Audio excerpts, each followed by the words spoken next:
There's a segment in every video game where things suddenly are different and will be different for the rest of the game.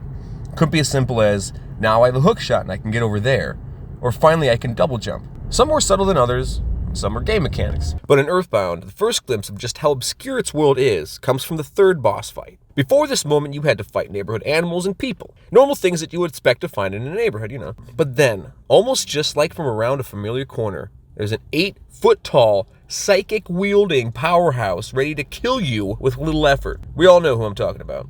Titanic Ant. Now, at this point of the game, you've had to battle two bosses. One which takes more effort to lose than win, and the other really wasn't a challenge. You were close to a hotel if you needed healed, and the stores to make you battle ready. But now, you're about to face what is described in the player's guide as the first major enemy you'll encounter on this journey. To sink it, you'll have to use both PSI attacks and regular bash attacks. So we better be prepared for this battle. And the best way to prepare for the battle is to know all about the enemy. But also, much like we were introduced to the sharks as an extension of Frank's difficulty, we have to deal with the caves leading up to Titanic Ant, and they are packed with lots of danger. There are 3 types of enemies inside of this cave, and they can be fairly difficult. The easiest enemy you fight will be the attack slug. They always attack in groups, but are very weak. Just take them out one at a time and you'll be fine. You may also find black antoids. Be very careful of these, as they like to pack quite a punch. They also tend to come in groups and can deal up to 13 points in damage in every attack. Take them out quickly. Be careful not to confuse antoids with attack slugs when walking around. Both enemies look like little dots on the ground. The final type of enemy is a rowdy mouse.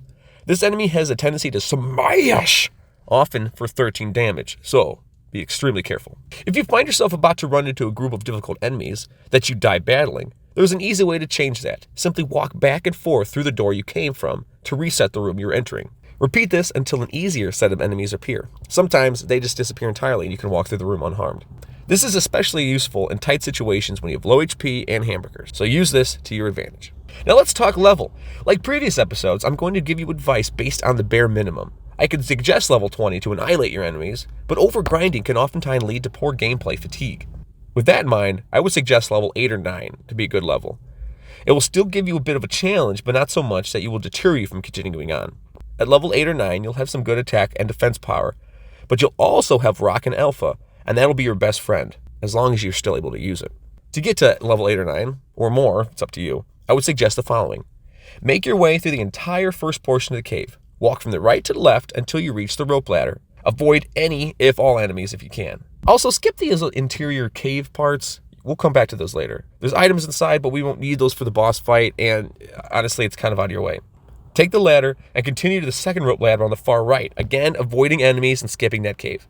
Finally, heading to the upper left portion of the cave and exit back to fresh air. If you have made it to this point without dying, you are going to beat Titanic Ant. No problem. And this, listen very closely, this is the first of 3 places in the entire game where you need to grind. Yes, I didn't mess that up. There are 3 places in the entire game that you need to grind. No more, no less. Here is the strategy to grind spot number 1. You see, on this little patch of grass, there's guaranteed to be a magic butterfly. Up until this part of the game, you've stumbled upon them randomly, but you've never been in a spot that guarantees that you'll see one, so take it to your advantage. The magic butterfly flying around the outside area of Giant Step will restore 20 psychic points to Ness when he touches it.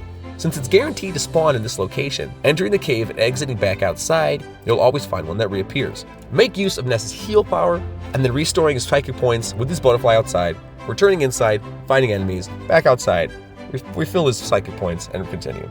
Repeat this trick while battling enemies inside the cave on your side until you're happy with the level to bring down the damn ant. This has been the end strategy to grind spot number 1. Once you've reached the level you're happy with, you're ready to grab that hamburger in the present, you haven't yet, and continue along the path, climbing 2 more ropes until you encounter your first sanctuary boss, Titanic Ant.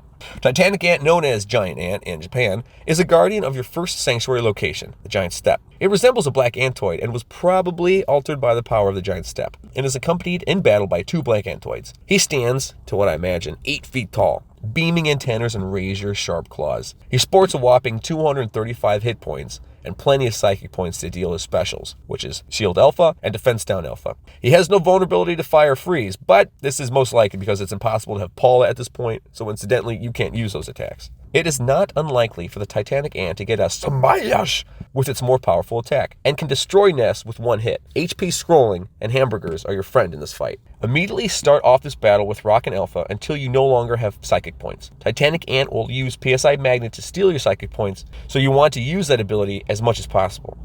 At this point, 2 black Antoids accompanying the boss will be destroyed, most likely. Now just keep bashing Titanic Ant and restoring your HP with hamburgers until he is destroyed. Make sure your hit points don't drop below 50 or his biting attack will kill you. After defeating Titanic Ant, you can exit the cave to find your first sanctuary location. The melody will play and your soundstone will record it automatically. What a sweet, sweet victory. You must now head back to Onet, but it might be a good idea to stop and train some more. You'll notice that the enemies all run away from you now. So use this to your advantage by attacking them from behind to gain the upper hand. Go for that green squirrel, cuz. This is an effective way to gain a level and decent amount of money before heading on. This is also a great time to raid the caves that we skipped earlier. You'll find a skip sandwich and a cold remedy in those. Well, you've done it, and I'm getting proud of you. I mean, seriously, soon you'll be ready to take on Gygas himself. It's all just happening so fast. We have just one more Onet boss to tackle before it's on to Tucson. Don't get ahead of yourself yet, because the next boss technically has 5 forms. You know who I'm talking about. It's the Onet police force, and I'll see you then. Thanks for sticking around to the end of the video. I'm glad you've watched this far. That must mean you're a huge fan of Earthbound. Well, then do yourself a favor and click on the link on the right, and you'll find more boss videos like this. Or, if you're just in a random Earthbound mood, click on the video on the right, and you'll find another Earthbound title. Enjoy, and later days.